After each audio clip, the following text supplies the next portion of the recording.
ಅಪಘಾತಕ್ಕೆ ಜಿಂಕೆ ಸಾವು ಪ್ರಕರಣಕ್ಕೆ ಸಂಬಂಧಪಟ್ಟಂತೆ ಸಂಸದ ತೇಜಸ್ವಿ ಸೂರ್ಯ ಭೇಟಿಯಾಗಿ ಗ್ರೀನ್ ಆರ್ಮಿ ಫೋರ್ಸ್ ಅನ್ನ ಭೇಟಿಯಾಗಿದ್ದಾರೆ. ವನ್ಯಜೀವಿಗಳಿಗೆ ತೊಂದರೆಯಾದಲ್ಲಿ ಆಂಬ್ಯುಲೆನ್ಸ್ ವ್ಯವಸ್ಥೆ ಇಲ್ಲ, ವನ್ಯಜೀವಿಗಳ ಸಮಸ್ಯೆಗೆ ಸರ್ಕಾರ ಸ್ಪಂದಿಸುವಂತೆ ಮನವಿ ಮಾಡಿದ್ದಾರೆ. ಸಂಸದ ತೇಜಸ್ವಿ ಸೂರ್ಯಗೆ ಗ್ರೀನ್ ಆರ್ಮಿ ಫೋರ್ಸ್ ಸಹ ಮನವಿ ಮಾಡಿಕೊಂಡಿದೆ. ಸಂಸದ ತೇಜಸ್ವಿ ಸೂರ್ಯ ಭೇಟಿಯಾಗಿದ್ರು ಗ್ರೀನ್ ಆರ್ಮಿ ಫೋರ್ಸ್ಗೆ. ವನ್ಯಜೀವಿಗಳಿಗೆ ತೊಂದರೆಯಾದಲ್ಲಿ ಆಂಬ್ಯುಲೆನ್ಸ್ನ ವ್ಯವಸ್ಥೆನೇ ಇಲ್ಲ ಅಂತ, ಈ ವ್ಯವಸ್ಥೆ ಮಾಡಿಕೊಡ್ಬೇಕು, ಸರ್ಕಾರ ಇದಕ್ಕೆ ಸ್ಪಂದಿಸಬೇಕು ಅಂತ ಮನವಿ ಮಾಡಿಕೊಂಡಿದ್ದಾರೆ.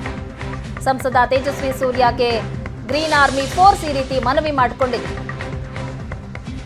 ವನ್ಯಜೀವಿಗಳ ಸಮಸ್ಯೆಗೆ ಸರ್ಕಾರ ಸ್ಪಂದಿಸುವಂತೆ ಮನವಿ. ಮನವಿ ಪತ್ರವನ್ನ ಕೊಟ್ಟಿರೋದನ್ನ ದೃಶ್ಯಗಳಲ್ಲಿ ನೋಡ್ತಾ ಇದ್ದೀರಾ. ಗ್ರೀನ್ ಆರ್ಮಿ ಫೋರ್ಸ್ ಇಂದ ಮನವಿಯನ್ನ ನೀಡಲಾಗಿದೆ.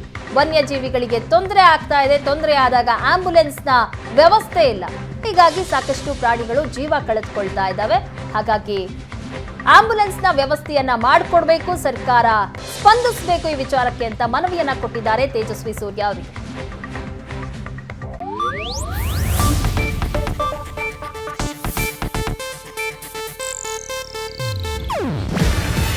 ಇದು ಏಷ್ಯಾನೆಟ್ ನ್ಯೂಸ್ ನೆಟ್ವರ್ಕ್ ಪ್ರಸ್ತುತಿ.